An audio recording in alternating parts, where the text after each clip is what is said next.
I was giving off the appearance that I had a lot of money and that I was well off and that I was organized. And it's a good thing that she didn't marry for my money or she would have left me a long time ago. As pretty much any couple, myself included, can attest, money troubles are never fun in a marriage. In fact, the way you handle money as a couple is a sign of how you relate in many other areas to things in your relationship too, including sexual intimacy. Today I have a special guest, Dan Ockey. He and his wife have an amazing story, and I want to bring them on to talk about financial intimacy. It's an area I don't cover much on the podcast, but I believe their message is powerful and definitely something I want my listeners to listen to. And it's this: your money problems and the way you overcome them as a couple are there to strengthen your relationship together. And so I hope by the end of this episode, you walk away with a new perspective on how you handle finances in your marriage, and maybe even start working on a budget together, maybe with Dan's company too. Before we get into it, a quick announcement. Our in-person retreat has sold out. Yes, the one in April 2026, all the spots are taken.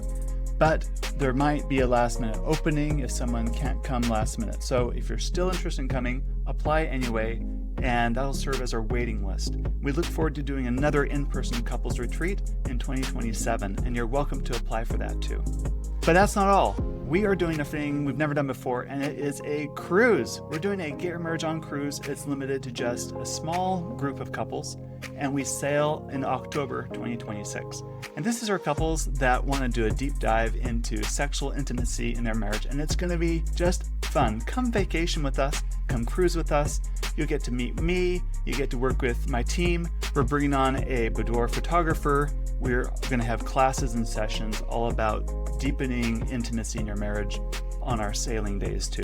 So this cruise is a great opportunity for any couple that want to deepen intimacy and bring more eros energy. That's that life-giving, fun-filled energy in their sexual relationship, intimate relationship. That's what this cruise is for.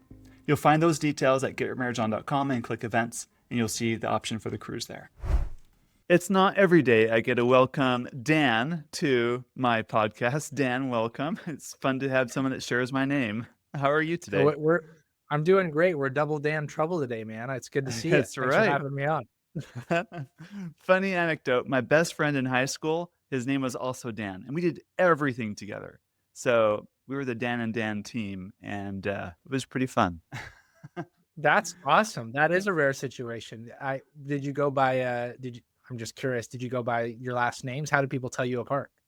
Yeah, I got all sorts of nicknames, and he didn't. I don't know how that happened, but It was you. You got that's the way it was. He did. So he was Dan. You were everything else. Yes, exactly. That's awesome. All right. So I'm really excited to talk about today's topic, and we're talking about money. And I understand this is something a little bit different than what we usually talk about, but I promise by the end of the episode, I think our listeners are going to hopefully make this connection that getting on the same page with money matters has a lot of parallels with getting on the same page in the bedroom also. So let's dive in. And Dan, I am so happy to have you on the podcast because you have a really awesome story about how you've arrived to where you have and through your marriage and everything. Let's start there. What was it like months before you met your wife and you're getting ready for marriage? I was broke and lying to my wife. So that's a great place to start the conversation. All right. So when I got married, we got married relatively young. I was 23, she was 21. I was running a digital marketing company, and when we were dating, I was giving off the appearance that I had a lot of money and that I was well off and that I was organized. And it's a good thing that she didn't marry for my money or she would have left me a long time ago. But when we were dating, what was on the outside was not true of what was happening on the inside. And what the inside was is I was using debt to finance my whole lifestyle. I was racking up credit card debt. I was finding creative ways to take out student loans because we were still in college to be able to get what felt like free money. I was not doing good things. And I went from being on track to graduate college with no debt to putting on about 20 grand of debt in about just 3 to 6 months of just behavior. So this was debt that was totally avoidable, but was I didn't need to take this out for school, but I did to fund my lifestyle. And that was credit card debt, student loan debt, things like that. So through this time, I'm dating my wife. We're having a great time. We're eating out all the time. I'm tipping extravagantly. I'm paying for everybody's meals. I'm giving off this appearance that I am a wealthy young 20-year-old, and it was So a you're complete shame. impressive. Uh-huh. I was impressive to the waiter and waitress, I guess, Well, in my head, but yeah, I was a complete sham. It was a complete lie, and nobody knew but me. And so uh-huh. um, we get engaged, and a few weeks before our wedding, my Uh-huh. smart wife, daughter of an accountant, says, I'm about to, join my life to yours. Maybe I should know a little bit more about your money situation. And I was terrified. I did not want to Uh-huh. talk about that.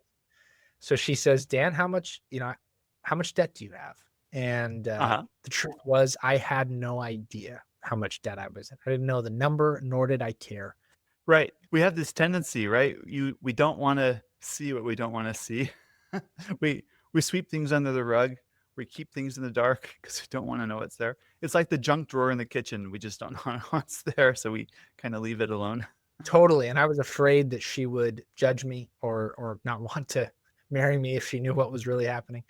And so she went and got a notebook when she realized I didn't know the answer and brought me a pen and said, I don't want you to get off this couch until you know exactly how much debt you're in.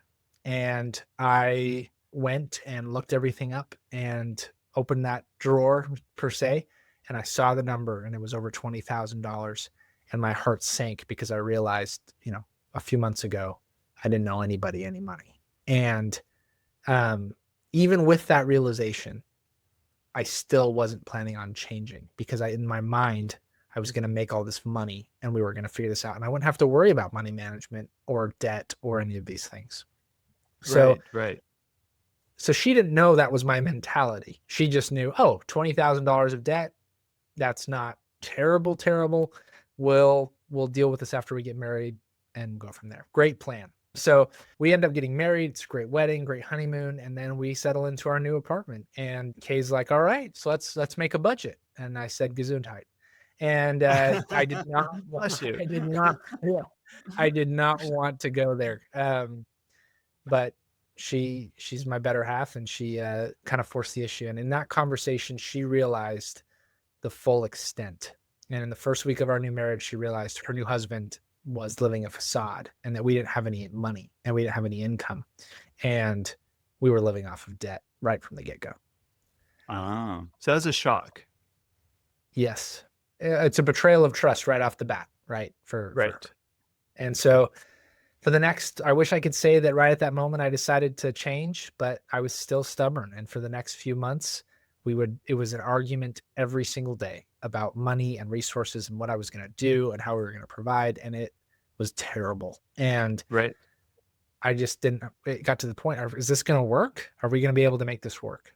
Looking back, why is it that you didn't want to address the money issue then?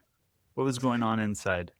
Because it was an admission that I didn't know what I was doing. It was an admission, I think, that my plan, my way wasn't right. That Mm-hmm. I wanted to be enough. I wanted to be able to have all the answers. It was maybe just being a little bit prideful, I guess. Mm-hmm. And by saying, okay, we'll do a budget, we'll work on this together. It was basically admitting that all the decisions I had been making were wrong. Yeah. And I wasn't willing to do that. I wasn't willing to say Right. I'm wrong or I need help. I'm wrong or I need help or I don't know what I'm doing. Just this admission that didn't have it all figured out. Mm-hmm. So after one particular painful argument, I'd walk out of our apartment, slam the door, and go on a walk. And I'm just thinking, and I'm just, I'm being humble a little bit. And I'm just like, all right, maybe I need to, you know, clearly my marriage isn't working. So, maybe the problem's me.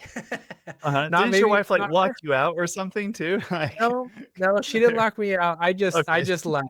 I just left. Uh-huh. It was me. And Right, right. I Mhm. am thinking, and a thought came into my head that was, hopefully divine, probably divine.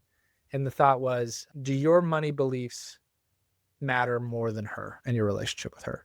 Mhm. And Like, do you wanna be uh, married or do you wanna be right? Kind of an idea. and I was on track to be neither. um, and so Mhm. and so I thought to myself, sincerely, truly, if it comes down to it, I want to be with her. I'm willing to sacrifice whatever I think I know about money to come together with my wife on this. So I got a text Mhm. message that said, "You can come back to the house now." And I came Uh-huh. back, and at that moment I said, "Okay, I don't know what to do. I don't know where we start. I don't know how to talk about this. There's still things that you say and think that really bother me, but I'm willing to try. I'm willing to learn. And let's figure this out." So that was great, but we didn't know what to do next. So we did the next most logical thing in our situation of no income and mounting debt, and we went on vacation. Woohoo! Um, it was the logical next step. Of course. You that's right. So Spend we more. went to Uh-huh. spend more money, as this is the solution to everything. So we went on a trip to California, and our friends were getting married. And on that trip, we met a couple that was hosting us, and they were wealthy, they were successful, they'd built and sold a business, and they just seemed like they were a team, and they were like everything we wanted to be in 30 years. And we said, you know, where do we start? We kind of explained our situation. What do we do? Where do we go with money? And they said two things that removed a lot of shame for me that I try to tell people every chance I get, which I'm about to tell you, which is the first thing is just because you're an adult doesn't mean you know how to money. And That's good. Just because you're an adult doesn't mean you know how to money. Right. it's the same with the bedroom. Just because you're an adult doesn't mean necessarily you know how to have sex in that That's way. I right. mean, yeah, Uh-huh. this is a skill that has to be learned, and it can be learned, but we have to learn. We've had to learn everything on this point up into our lives. Money is no different, but for some reason we have this expectation that we'll just have it all figured out. And I was like, oh, I can learn this, and I shouldn't expect that I'm going to know everything from the get-go. And that was really helpful. The second thing they said is a third party system or a third party person who can help you go from your way and your partner's way to y'all's way that you can come together on is what they said was the secret for them. It's just Okay. it's not my ideas versus your ideas. It's a system we can come together to work on, that we're now working together through this, and we become a team to move forward. And we said, great. Who's the system? What third party do we go on? And they said, well, Dave Ramsey. And I said, Dave Ramsey is the last person I want to listen to or talk about at all. I hate that guy. I don't even know him, and I hate that guy. Uh, but we were broke and we had nowhere else to go. So Uh-huh. we downloaded his book on the way home, and we listened to the whole thing. And on a napkin, we wrote out our first financial plan. We said, okay, we're going to get out of debt. We're going to do what it takes. We're going to do the hard work. And that was our first step. And Mhm. we started to get to work, and we thought it was going to take us about 2 years to dig us out of this hole that I had put us in. And Uh-huh. we were still finishing our degrees at the same time. So that was even, lofty. Um, Right. You're college students. That puts it in context. Yes. right. Right. So we get to work, and we start trying to budget and do things Dave Ramsey's way. And I have nothing against Dave still to this day, even if my initial outlook wasn't uh, positive. But Uh-huh. he's done a lot of good. But I found some of the tools that he offered us to move forward didn't work for us. An envelope budget, a zero-based budget, making a new budget every month, we didn't stick with that. And Uh-huh. just some other things that we wanted to do that he would have said not to. So we ended up realizing there's a lot of people who've written about money. It's not just Dave Ramsey. So we started to read every money book we could get our hands on. We started to ask Uh-huh. our friends, who's the most successful person you know with money that's still married? and Uh-huh. we Uh-huh. and we went and interviewed them, and we learned from them, and we read entire financial blogs. And through this process, we started to realize that we needed a system for managing money in addition to what had been initially taught to us. And we started to develop our own tools, and we took on extra jobs, and we worked. And 6 months later, we were completely debt free That's as college students. amazing. So instead of 2 years, it took 6 months. At, as college students, I don't want to make this. Congratulations. Thank you. Yeah, I don't want to make this sound like it wasn't work and we magically waved a magic wand. There are no quick fixes. Uh-uh. I scrubbed a lot of toilets at 4 a.m. to be able to do that. But Right. And I also, Kay woke up at like 4 or 5 a.m. to teach English to Chinese students, and like all these different opportunities that you could find to make things work, from what I understand. anything we It's could just, do, that's correct. yeah. But you're committed together. That's the magic of it. That was the magic of it. So we accomplished this goal. We go to the bank to pay our last payment. We have a dollar, I think 25 in our bank account, and we feel like a king and queen. Like, what is Uh-huh. this? We have no money, but we're looking at each other and we're like, we can do anything. Like, we just Yeah. did this. We can build anything together. We are a team. And Uh-huh. that has blessed our marriage over the past 8 Mhm. years, probably more than anything else. Yeah. If we can overcome this, bring it on. We can do anything. That's great. Yeah. Yep, yep. So I'm really curious, Dan. Yeah. Then what happens? So you pay off the debt, you're nearing graduation in college, you're feeling like a king. You can't keep it to yourself, I'm assuming. How do you help others, or what was the next step? Yeah, so again, no intention of starting a business around this. We didn't pay off our debt so we could go teach other people how to pay off debt. Uh-huh. We or run their money. That was not even a thought in our minds. We thought we were the only ones struggling with money. We felt like it Uh-huh. was just us. Very naive. Uh-huh. And we wrote, so we were so excited. We wrote a blog article. And it didn't go viral, but it got a lot of attention, and we posted it, and all of a sudden, our friends and our family and people we didn't even know started reaching out and saying, "How did you do this? What did you do? Uh-huh. What are these tools that you're talking about?" And we said, "Oh, yeah, we're happy to share." We started inviting people over to our apartment and living room and started teaching them. Uh-huh. And then we developed a full course, and I sold my entire team at work, and they all came over to my apartment after work, and we taught them about money. I did that 2 times with different teams. Nice. And then we uh, then we started teaching people over the internet across the country, and it just started growing from there. And then we started to see that if people had a third party coach who helped them, that would help them get more results. And now 8 years later, we're 26 coaches in 1,400 clients, and I've worked with every situation you can possibly imagine. So it's really cool to see how it's just snowballed from there. That's cool. And I know a little bit about your offering because you work primarily with just married couples, I think, because you want both people on the same page. But what you're doing is far more than just teaching money management skills. You're trying to help couples with their intimate relationship, especially around finances too. 100%, because that same feeling of, we had it with the $1.25, but as a king and queen, that affects every area of your relationship. It affects the Uh-huh. bedroom. It affects the trust. It affects what you're able to go and accomplish together. And if you with your partner can have that trust and confidence around money, it's going to roll over to every other area of your relationship. Great. Okay, I want to know more about how you help couples with their relationship dynamic when it comes to money. Like, yes, anyone can read a book, they can, listen to a podcast or download a budget app or, start things on a spreadsheet. But that doesn't solve money problems because there's so much stuff going in the relationship under the surface that needs to be Yeah. addressed. How do you help couples that are like politicking about money inside the marriage? Well, money's the easiest thing to politic about, right? The Amazon Uh-huh. package shows up you didn't order, and you're like, "What the heck?" And so, it could be a lot of different things. The main solution to politicking and the constant, in a lot of ways, it's unresolved trust and communication that manifests itself when we politic about money in our relationship.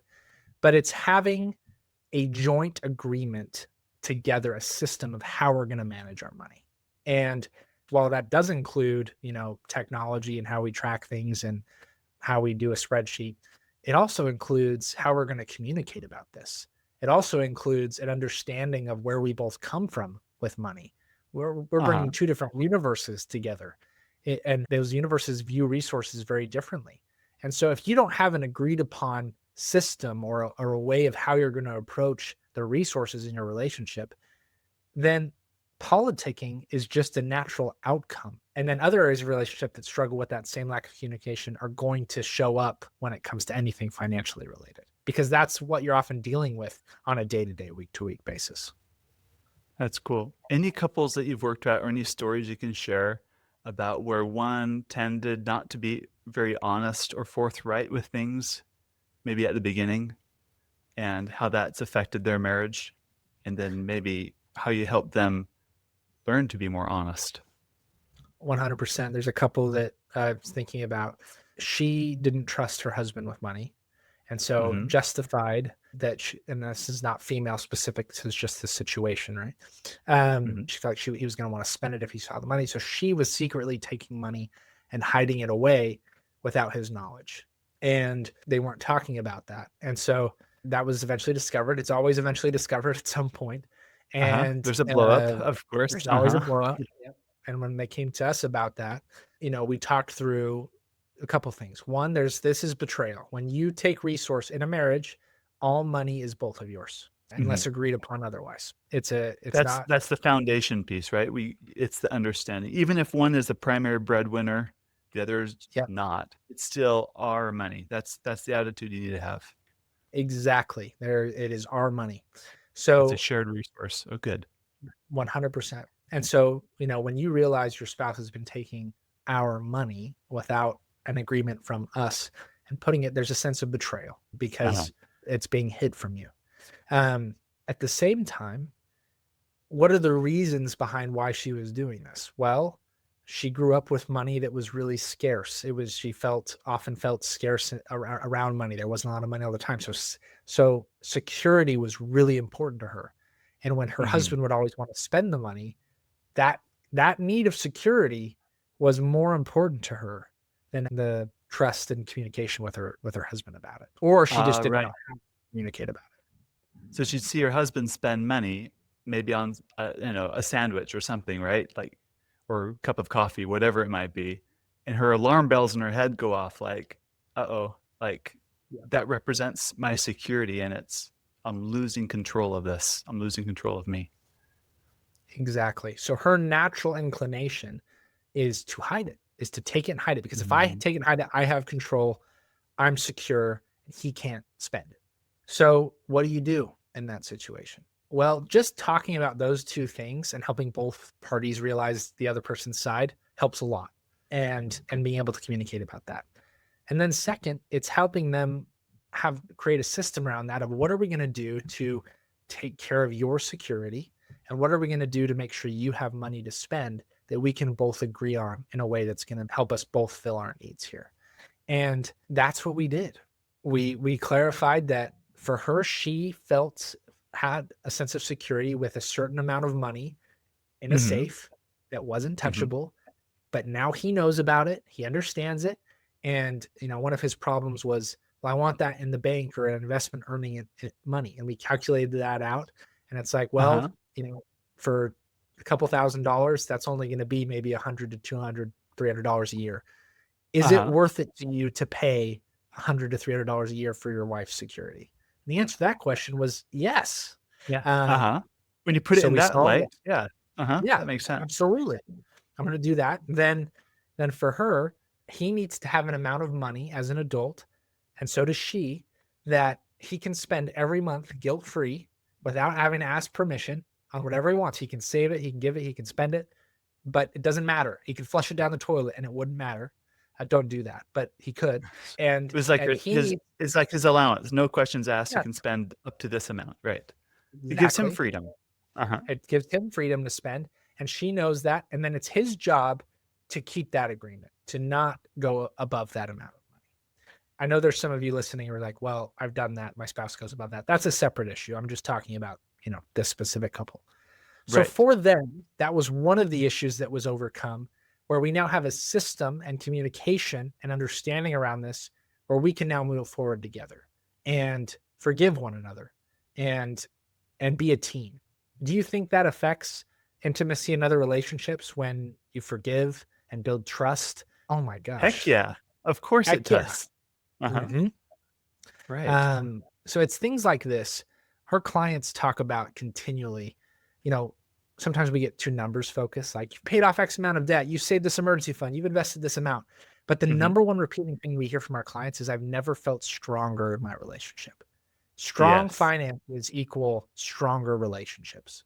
And that's the message I hope people are walking away with is if you want your relationship to get stronger and improve in other areas, maybe you're learning about how to improve things in the bedroom and in sexual intimacy, improving your finances will help with that because it increases communication and trust and team and this feeling of unity in every other area of your relationship. That's a good point. As I work with couples about sexual intimacy, sometimes money metaphors help. Like Mm, like this idea of money as a shared resource, how are we going to spend it, right? Or the idea of anything that you have a limited resource of which I think it boils down to, the number in your bank account and the money you have and time. You can't make more time. Sexual intimacy falls into that category of a limited resource because we're limited on time and energy also. So as yeah. a couple, how do you learn how to manage a resource that's shared between the two of you, designed for your happiness and well-being? Sometimes it requires a lot of retraining, a lot of rethinking, and new habits to implement. As you help your couples, I want to ask you, Dan, what are some of maybe can you list 2 or 3 attitude shifts that you try to help people have, mindset shifts that you think are fundamental? And we've covered a little bit, right? Like transparency, having a system together.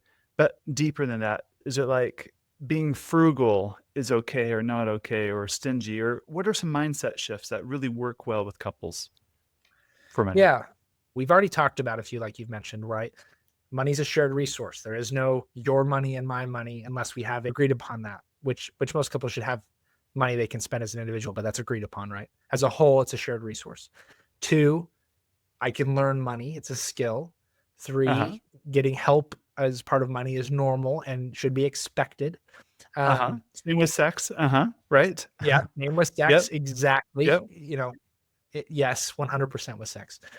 These are the two areas people don't get help when they struggle with them, right? Um, Yes. I think a couple more that just are really impactful.